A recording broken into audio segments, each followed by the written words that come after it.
Good afternoon. My name is George. I'm a solicitor here at the Jonathan Lee Network. I'm joined today by Kent, one of the senior dispute resolution solicitors. So today we're going to be discussing the post office scandal and a few updates in that area now that the main investigation has finished. Um, so Kent, what happened with the post office scandal by way of general background? Well, to start with, if anybody's been living under a rock and haven't heard about it, the post office scandal is all about a system that was brought in the 90s. It's a software system which I understand it was brought in because they wanted to streamline and make more efficient primarily the process of giving out money, unemployment money to people collecting unemployment benefit. But they also thought it would be a good system to have for dispensing with stamps and whatnot that's being purchased on the post office counter. And obviously, it would have to be quite a big system because there's a lot of post office transactions happening. And big contracts for software tend to be tendered out. And I understand there was a tender process and there were a number of bids, and one of the most competitive bids was from a company that was, I'm not sure whether it was owned by Fujitsu at the time or Fujitsu then later acquired it, but it was a subsidiary basically that Fujitsu ended up owning. And they produced the software. Now, one of the challenges of the software is obviously it needs to be complicated enough to do the actual job, which is relatively complicated, but very simple to use because with minimal training, because most post office what they call sub postmasters, these are people that are not employed directly by the post office. They tend to own a news agency of some kind and are acting as agents for the post office, and they have a contract with the post office to act on their behalf on these transactions, but they're not actual employees. So these are called sub postmasters. So these sub postmasters may not have a particular technical ability. So the system was what they call a point of sale system, a POS system, which is common in shops, and there's a terminal and it's a touch screen, and you can press stamps or whatever it is that you're dealing with. But there was a lot of political pressure to do this deal because Fujitsu, obviously being a Japanese company, there was political pressure for this big contract to be awarded to. Japan was putting pressure on the English government, as I understand it, and so this system wasn't really ready or fit for purpose, and there were a number of bugs. Now, there are a number of bugs in any computer system that gets generated, of course, but it's more a question of how you deal with those bugs and how you test the software. Now, for this particular software, it's an accounting system, and so it comprises of a number of transactions. And with transactions, with any software that involves transactions, there needs to be a check and a validation on all transactions.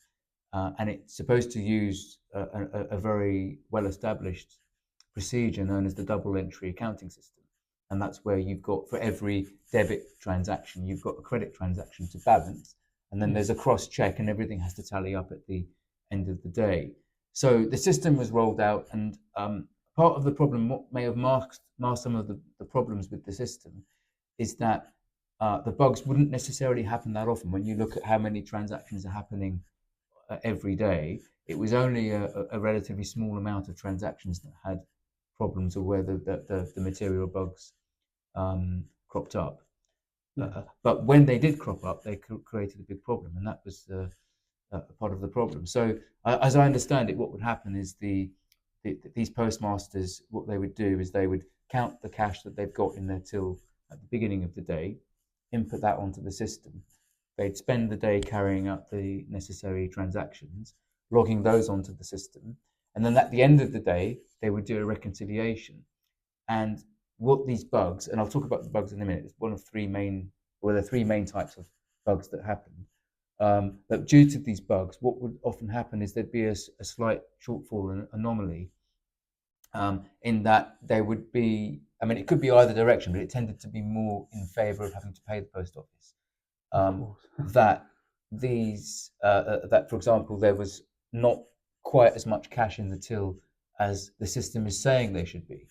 And I understand the problem was further masked by the fact that it wasn't always a large shortfall. So if it was, say 100 or 150 pound shortfall at the end of the day, um, rather than go through the whole hassle of declaring it or disputing it or trying to sort it out, a lot of postmasters would just assume it was their carelessness during the day or a mistake they did during the day, um, and that they would put the shortfall in themselves. And if it was an affordable shortfall, it was in their interest to just do that. So that was also masking the problem to a certain extent. So some of them were putting their own hand into the system to put the shortfall in.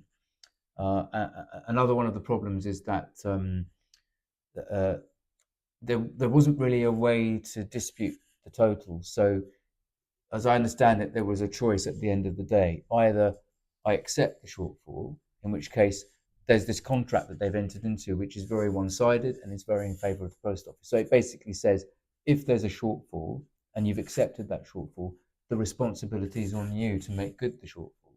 So contractually, they were required to make the shortfall. So if they click yes and they accept the shortfall, they're now contractually liable to make good that shortfall. The other alternative, I understand it, was that they could not accept it and roll over the problem. But if they then do that, it can trigger an audit from the post office. And the post office headquarters tended to be very strict about these things. And if there was an anomaly flagged, it would be an investigation rather than a sitting down and having a discussion to find out what's gone wrong, or do you need more training, or what exactly has happened. There was a tech support line, but this tech support line was notoriously bad, and a number of sub postmasters were saying they would ring the post line and it wouldn't be of particular assistance. In some occasions, it even made it worse. They would give them directions to do various things and override things, and it would sometimes double the discrepancy. Um, Sometimes when the shortfall was in the other direction, so there was more money than the system was saying that there was, the because obviously that doesn't result in money lost by the post office, they would encourage postmasters to just override that and just treat it as an error. So it was kind of one-sided. So that was one of the problems. This happened actually to nine. It was over 900 sub postmasters that were wrongly convicted, and there were probably much larger number of those that weren't prosecuted, or maybe it wasn't even flagged up because they just made good the shortfall. So what were these bugs? There were three types. I was just making reference to them here. I've got them written down. So there was something called the Demellington bug, which is that was to do with human nature. So what would happen is the system might freeze, or due to a bug. All software has bugs, so it freezes. It's human nature to, if you press enter and nothing happens, is to carry on pressing enter. We all do it when we're at the traffic lights and nothing's happened. You press it again. You're in the lift. You press button 3, and the doors don't close. And you're thinking to yourself, well, I pressed it hard enough or whatever. So. Yeah. But what the system was doing was that even though it was still showing, say, £1,000 on the screen, if you keep pressing enter, it was actually recording another 1,000 and another 1,000. Yeah, there was behind the scenes. There was one sub postmaster who there was the balance was £8,000, and then the screen froze, so she kept on pressing enter, pressed it 2 more times, and then she had a shortfall which she was responsible for of £24,000. So 3 times 8. So that was one of the big problems. Another problem was something called the calendar square bug, which led to duplicate entries in the ledger, causing discrepancies. And then there were also data synchronization issues, because the way it would work is it wasn't a real-time system. I mean, it was a real-time system internally on that particular branch, at branch level, but it wouldn't synchronize continuously with the servers at the post office headquarters, or wherever the servers were held. It might not have been the post office, actually. But wherever that was held, it would be a synchronization every so often. And sometimes there was a discrepancy between the post office information and the information at the headquarters. And that was one of the problems, is the double entry accounting system wasn't robust, because if there was any point of failure or synchronization problem, what software system should do is it should deal with an error, and reverse or roll back that transaction. So if somebody's taking 100 quid out of their account and the system happens to crash or not be able to connect to the server whilst that transaction was happening, what it should do is recognize, oh, there's a problem with this transaction.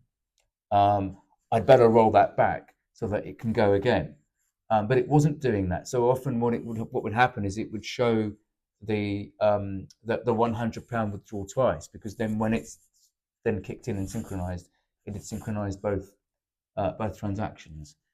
So that was one of the big problems with the system. Yeah.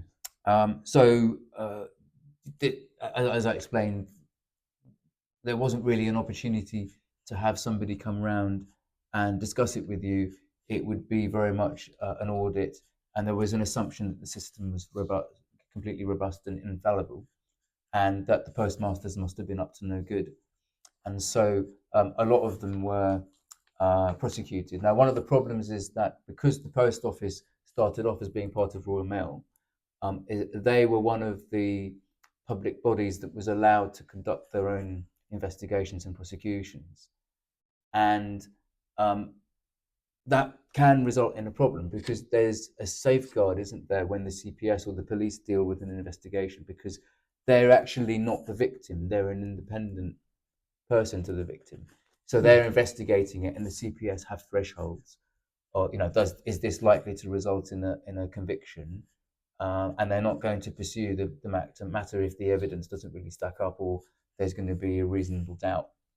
So you didn't have that, and you had this was compounded by the fact that these people that worked at the post office, they weren't trained in the same way as people that work at the CPS or the police are trained, and so they ended up prosecuting people for false accounting and for theft and fraud. And the false accounting was particularly egregious because often it was based on the fact that the postmaster was encouraged to click on accepting the shortfall, in which case then they'd be said to have carried out the false accounting.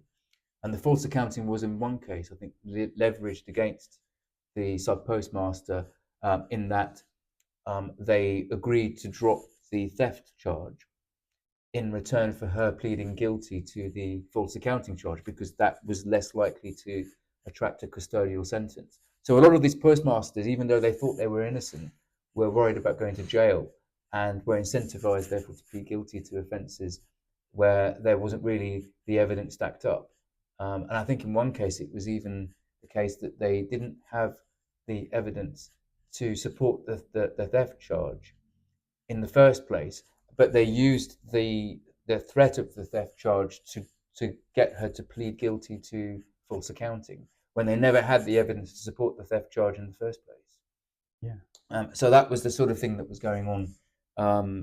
And the other particularly egregious thing was that each sub postmaster was being told, no, you're the only one that this has happened to, which led them to feel that maybe they have done something wrong. If you tell somebody enough times that you've done something wrong, they tend to believe it. And so a lot of these people were convicted. A lot of them pleaded guilty, and some of them did still receive custodial sentences. They lost their livelihoods because these are news agencies, and they put money in to improve the premises and develop the business. And then when the post office cancelled the contracts on account of the being in breach of the contract in the post office's eyes, they lost everything.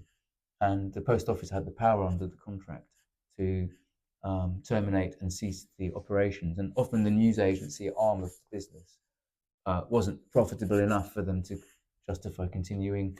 And so if they had to close shop, some of them went bankrupt. A couple of people even took their own lives because of the stress of the loss of their livelihood. They were shunned from their communities because they were treated as being criminal. They've had criminal records that's affected their ability to get new jobs and function. So it was pretty disastrous and a pretty big miscarriage of justice. The other thing that emerged was that they were being told that it had to be your fault because there was no other source of the information other than from the branch itself, and that nobody could remotely access their accounts. And that turned out not only to be not true on a technical basis, but Fujitsu were even um, uh, employing staff to carry out error corrections at a server level on the branch operations. So, and if that had been disclosed to the defence team, that in theory would have blown the prosecution out of the window, because there would be reasonable doubt right there.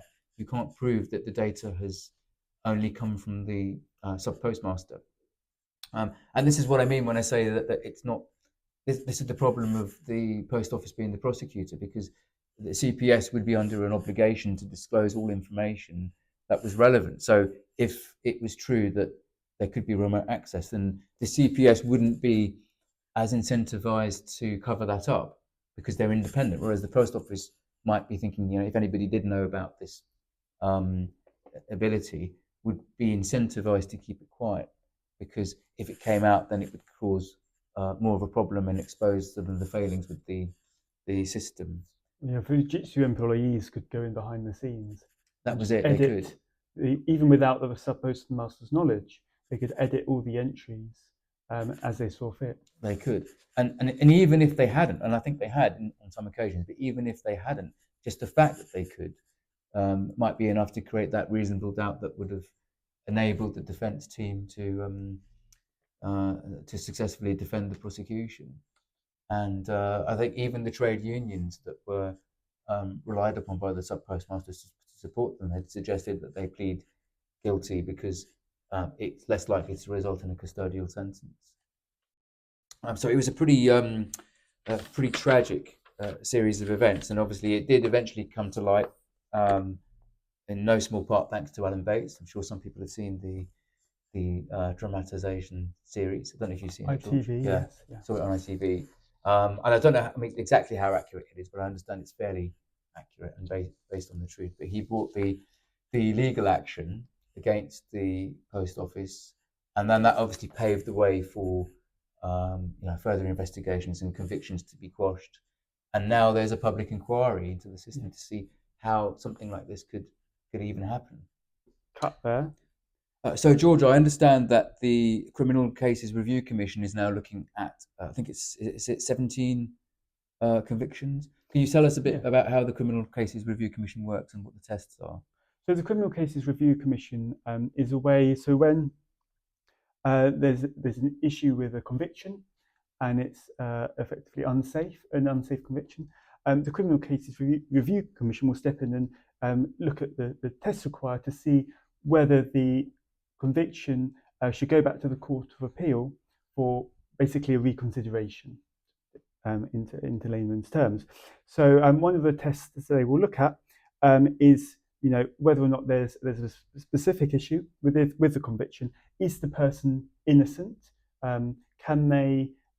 Is there a potential risk that they've been wrongly convicted? What evidence is there that's new and could mean that they have received a conviction that is unsafe? So then they will look at it, and they will, if there are issues, they will refer it to the Court of Appeal for basically reconsideration. And then the Court of Appeal will make a decision and to see if the case is if the conviction is unsafe. And as I understand it, the Criminal Cases Review Commission test sort of mirrors the Court of Appeal test, because one of the factors is whether or not the Court of Appeal would kick it back. And that's one of the things that I think the Law Commission might be looking at now to change in light of the miscarriage of justice that's happened with the post office convictions. Yeah. So there are also, it's not just Horizon victims who are also being compensated, as you mentioned. There's also what we call the capture victims. So capture was a system that was in place before Horizon, and it was a very old system used in the 90s. And there are now, given all the issues that have happened with Horizon, there are it's been mooted that there may have also been issues with So they've capture. looked back, in other So they've words. basically looked back retrospectively, and although it's currently unclear, there may be victims who need to be compensated from using the capture Going back system. further, yeah.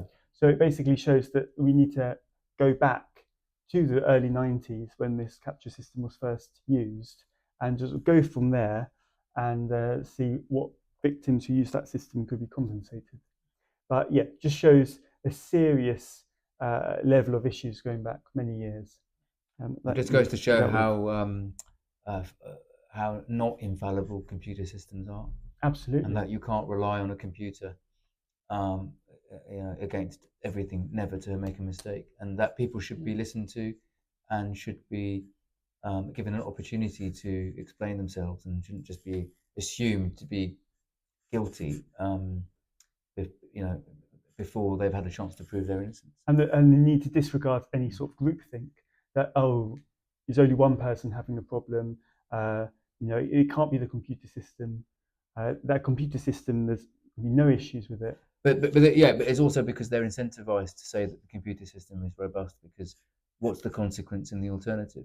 If they say it's not robust, then they can't stop the transactions. It's going to just be an absolute nightmare. So it's a very much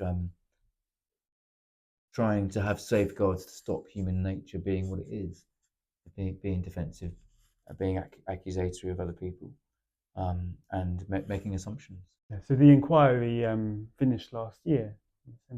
I believe it finished in December, and then we're waiting to see. I mean, I've seen extracts from it on YouTube, and there was various drillings of certain especially Paula Venables. Yeah. Although I understand she came in after the problem had started, but she was aware of the main facts. She was and she could have. There's a lot more she could do. I've also seen some select committee interviews.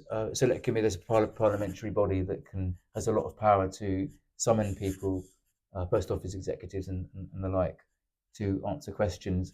They've been focusing on things like the bonuses, because a lot of these senior post office management team they obtained bonuses as a result of the profitability of the post office, and I think it's emerged that where this money's gone, because some of the postmasters, they actually put the money in, they paid money back to avoid custodial sentences and the like. That money, it was held in a suspense account for a number of years before some accountant somewhere decided to put it into the column for profit.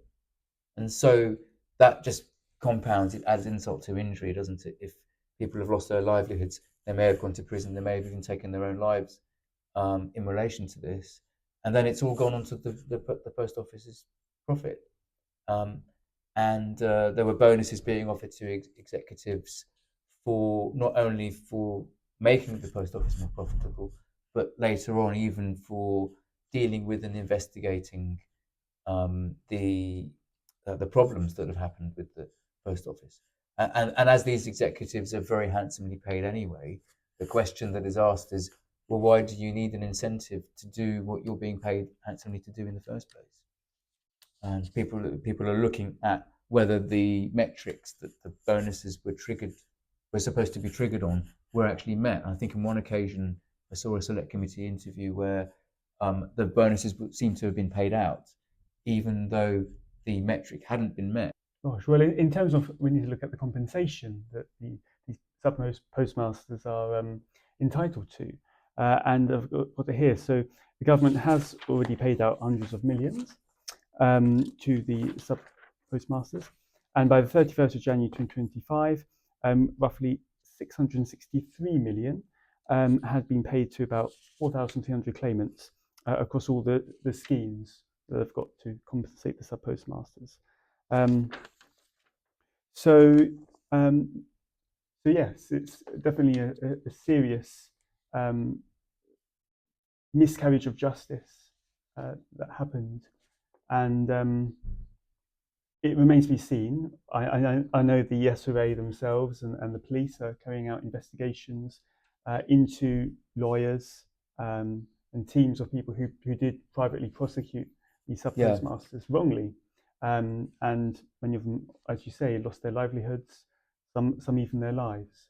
So there is potential there. We have to ask the question, is it right to bring manslaughter charges against those who did uh, prosecute and progress this? Yeah, I think there's been a lot of public unhappiness about the fact that nobody so far has been charged from the post office uh, in relation to any of this. So I know that people aren't very happy about that. But yeah, I believe the police are investigating potential perjury because if evidence is presented in a way that misleads a court in a serious matter, a trial or a criminal prosecution, that could be perverting the course of justice, or it could be perjury. And so those individuals, whether they're in-house lawyers or they might be lawyers at law firms, or it might just be post office staff that may have had the knowledge. For example, if they were producing evidence to the court to suggest that there couldn't be remote access, that might be something which the police could look at prosecuting. But obviously, it's quite a high burden to meet, and the problem you've got is the post office is such a large organisation that to pinpoint knowledge in any particular individual is a problem. And then you haven't even got one company; you've also got Fujitsu, which is a separate company from the post office that was producing this Horizon software that had the problem. And I think that there's a wider issue. We need to sort of take a step back and look at how this has happened. And a lot of this is because, especially back in the 90s and early 2000s, there was more of a belief that computers didn't make mistakes and computers were infallible and computer systems couldn't be challenged. And the post office seemed to have been rather obsessed with protecting their own reputation rather than doing the right thing. And they were incentivized to do that. So there was definitely a failure in the justice system, really, the way that they were able to prosecute, and the way that the evidence wasn't really challenged. As I understand it, a lawyer that took a look at this contract that they had with the post office, there were a number of avenues they could have challenged some of the requirements in that contract. Obviously, it is one-sided and it wasn't negotiated. It was simply a take it or leave it situation. So yeah, we are still awaiting the outcome of the inquiry. So we wait to see what that shows. But this is all going to be about what can be done in the future to prevent something like this happening again. And perhaps it's a question of people should be given the benefit of the doubt, and there should be perhaps more. Perhaps there should be a look at another criminal offence that will catch people at the top that sort of cover this stuff up to act as a disincentive. What sort of criminal law sort of system or mechanism could be in place to do that?